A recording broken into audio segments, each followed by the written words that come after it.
about feminism, So off and on. security, and then yeah, There you go. okay, yeah. Alright. There's it.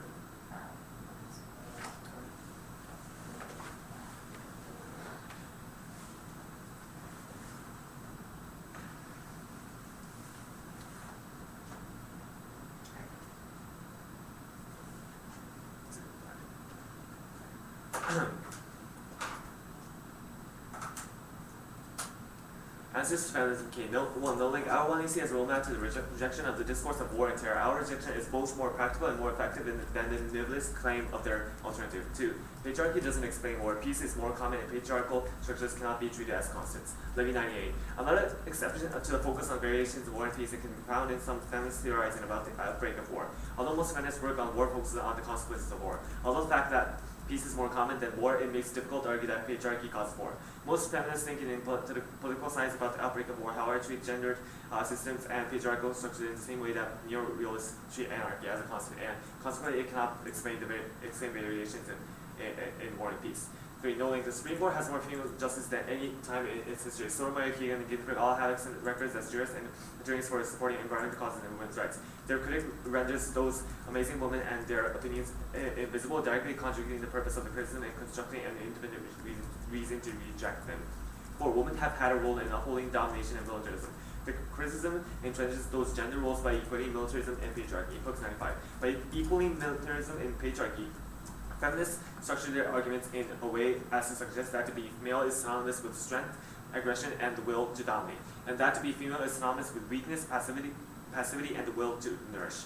Such a dualistic thinking is dangerous. It is a basic ideological component of the logic that informs and promotes domination in Western society. Even when inverted employed for a meaningful purpose, it is nevertheless risky, for it reinforces the cultural basis of sexism and other forms of group oppression, suggesting as it does that women and men are inherently different in some fixed and absolute way. It implies that women, by virtue of our sex, have played no crucial role in supporting and upholding imperialism and militarism that serves to maintain imperialist rule or other system of domination. 5. The experience of black women shows how multiple forms of oppression are used to keep groups subordinate. Collins 1990. Black women's oppression has been structured along 3 independent dimensions. First, the exploitation of black women's labor. The iron pots and kettles symbolizing black women's long-standing ghettoization and in-service occupations represents the economic dimension of oppression. Survival for most African-American women has been such an all-consuming activity that most have had few opportunities to do intellectual work as it has been traditionally defined. The drudgery of enslaved African-American women's work and the grinding poverty for free wage labor in the rural South telling illustrate the high cost black women have paid for survival. The millions of impoverished African-American women currently ghettoized in inner cities demonstrate the continuation of these earlier forms of black women's economic exploitation. Skip the rest. Number 6. Feminism is racist and hurts African-Americans. Genevieve 96. I don't think I could really call myself a feminist. Patriotism friends would not dream of calling themselves feminists. She would not swear that they see feminism exclusively as a white woman's agenda, although many African-American women do. But she also doubts that they really see it as a political issue. Most of her friends and acquaintances are simply turned off by the language of feminism and do not connect it in any way with the women's issue that will not matter to harm. And like so many less affluent African-American women, they worry that white women's issues will hurt the prospects of black men. 7. White feminists is racist in class. Collins. US and European women's study have challenged the seemingly hegemonic ideas of elite white men. Ironically, Western feminism have also suppressed black women's ideas. Even though black women intellectuals have long expressed a distinctive African influence feminist sensibility about how race and class intersect in structuring gender. Historically, we have not been full participants in white feminist organizations. As a African-American, Latino, Native American, and Asian American women have criticized Western feminists for being raised over the consumer value, middle class, and women's issues. Skip that. 9. Do both. 10. Black feminist thought doesn't essentialize the experience of black women. Collins 2000. It is important to stress that no homogeneous black woman's standpoint exists. There is no essential or archetypal black woman whose experiences stand as normal normative and thereby authentic. An essentialist understanding of the black woman's standpoint suppresses differences among black women in search of an elusive group unity. Instead, it may be more accurate to say that a black woman's collective standpoint does exist, one characterized by the tensions that occur to different responses to common challenges. This black woman's standpoint eschews essentialism in favor of democracy. Generic security. Non-proliferation good, cooperative security disad. Non-proliferation leads to cooperative security. It spills over to solve arms races and non-security issues. Prerequisite to solve structural violence. Muller, director of the Peace Research Institute, Frankfurt in Germany. Today's international environment is characterized by thick interdependency, growing through globalization. Self-help as the general norm, security is no longer viable. The world needs a security order in which distrust is reduced. Cooperative security is the key to enhancing cooperation in non-security sectors as well. Curbing negative social externalities, the function of non-proliferation is to move from an era of self-help to an era of cooperative security. Gorbachev used arms control to convince Western partners he was serious about dissent, but Western concession helped him to convince Soviet colleagues the West was not about to abuse both Soviet steps. Arms control served as a large-scale confidence-building measure. Skip to this. Our framework is that the alternative should be judged on the efficacy of its response to existing institutional practices. This means that the narrative should have to answer the following question: what is the alternative institutional and social order that should be put into place? Is that feasible? What would have to be done to create that change, and what would be the consequence of those actions? Absent these questions, shifts in knowledge production are useless. Governments obey institutional logic that exists interdependently of individuals and constrain decision making. That's true regardless of this debate. White professor of University of Sydney. Relations constitute our identity. At any particular moment, any individual may be implicated in all manner of relations. This lattice work endures despite changes in individuals. The point of contact between human agency and social structures is position and practice. Bourdieu is keen to refute that social activity can be understood in terms of individual decision making. A social field defines the situation for occupants. Habit is inculcated more by experience than by explicit teaching. So socially competent performances are produced as a matter of routine without explicit reference to a body of codified knowledge. Society exists independent of individual understanding at any particular moment in time. Given that behavior is institutionalized, there must be sets of relations that govern it. Their explanation cannot be reduced to the consciousness of individuals. Society is a complex reality that has its own laws.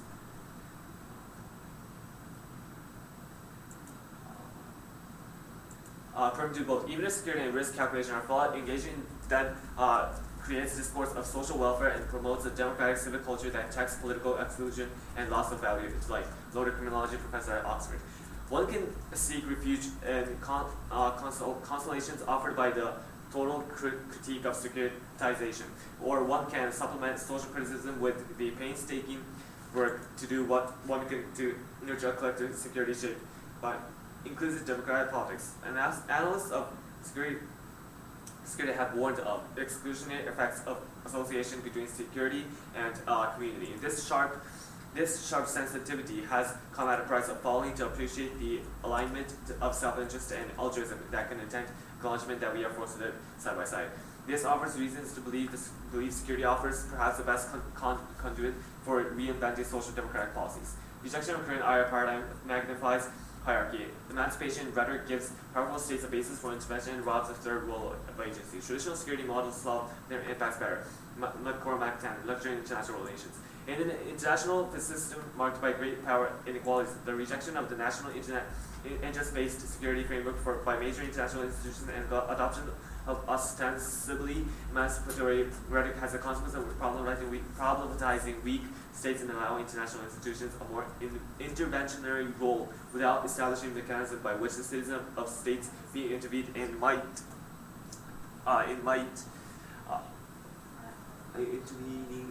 have any control over the agencies of their emancipation. Whatever problems with the pluralist security framework, there were at least clear demarcation. This has consequences of entrenching international power inequalities. Skip the rest. Actually not. New security frameworks cannot be empowering and lead to more powerful states. The opposite is the best. Only storing up deterrence creates predictability and threat perception. The alternative is cultural-based bias or suspicious suspicious gut reaction. The potency. Drive. Can you explain your WVU card, why the absolute best?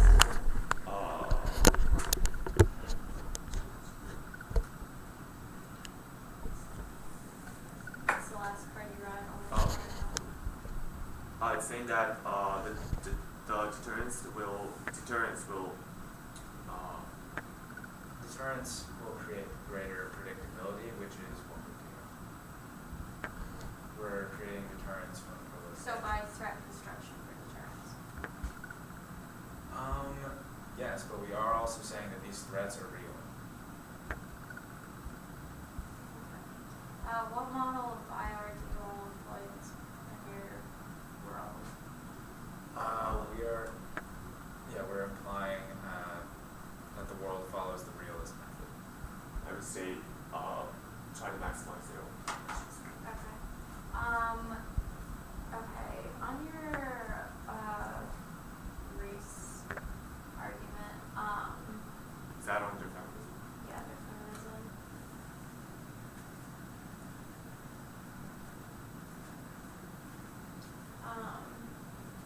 Can't African American women, support feminism? All women have been. The feminism that has been advocated has not catered the same issues that these black women support. We have cards. Alright, I got it. Okay, and then also never mind. In your Levy 98 card where you say patriarchy doesn't explain more, peace is more common, are you saying peace is more common under patriarchy?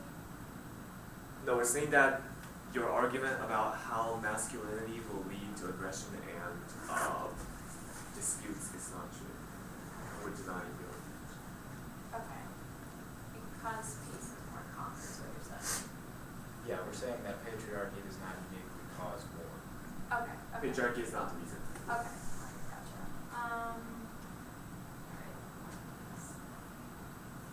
Also with your Mueller 8 card, non-pro-life leads to cooperative security. Can you explain that? This means that the threat. Are you endorsing proliferation or no?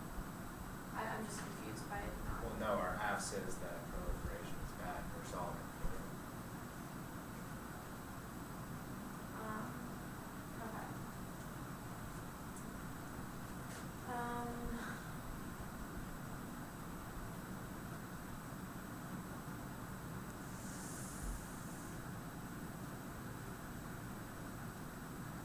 And you did say threats are real, right? Yep. Okay. It's time.